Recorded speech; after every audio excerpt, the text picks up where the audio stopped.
الفضل YouTube channel میں آپ کا استقبال ہے۔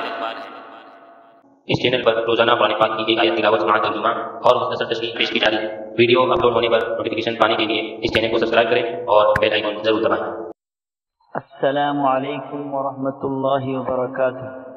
میرے دینی و ایمانی بھائیوں، سورہ نساء آیت نمبر 28 پیش خدمت۔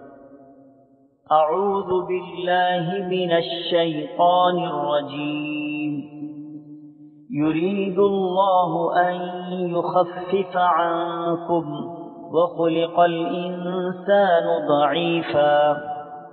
اللہ چاہتا ہے کہ تم سے ہلکا کر دے کیونکہ انسان کمزور پیدا کیا گیا ہے۔ حضرات، اللہ تبارک و تعالیٰ کا بہت ہی بڑا احسان، اس کا فضل و کرم ہے کہ اس نے ہمیں صحیح دینی ایک راستہ دکھلایا اور ایک پاکیزہ شریعت ہم سب کو عطا فرمائی۔ جو احکامات ہمیں عطا کیے ہیں اس پر عمل کرنا بھی بہت ہی آسان کر دیا۔ ایسے نرم نرم احکامات عطا فرمائے ہیں جن پر سب عمل پیرا ہو سکتے ہیں، اور وہ احکامات بھی صحیح عقل رکھنے والوں کے لیے انتہائی رحمت ہے۔ مثال کے طور پر، اگر آزاد عورتوں سے نکاح کی طاقت نہ ہو تو باندیوں سے نکاح کرنے کی اجازت دی گئی۔ مہر کی مقدار کے لیے طرفین کی رضامندی کو مد نظر رکھا گیا۔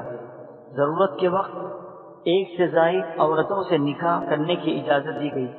شرط یہ ہے کہ عدل انصاف ہو۔ سود سے بچ کر تجارت کا طریقہ دکھلایا گیا، وغیرہ۔ ایسے بہت سارے احکامات ہیں جس پر عمل کرنا ہر شخص کے لیے کوئی مشکل کام نہیں ہے۔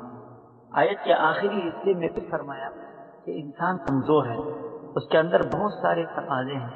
اگر ان تقاضوں کے پورا کرنے کا راستہ شریعت میں نہ ہوتا تو اطاعت کرنا بڑا مشکل ہو جاتا۔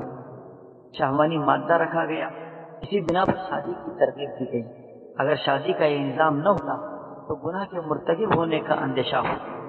بہرحال شریعت کے جو بھی احکامات ہیں وہ انسانی کمزوری اور اس کی طاقت کو مد نظر رکھتے ہوئے اللہ تبارک و تعالیٰ نے نازل فرمائے ہیں۔ اللہ تعالیٰ ہم سبوں کو صحیح سمجھ عطا فرمائے۔ آمین۔ وآخر دعوانا ان الحمد للہ رب العالمین۔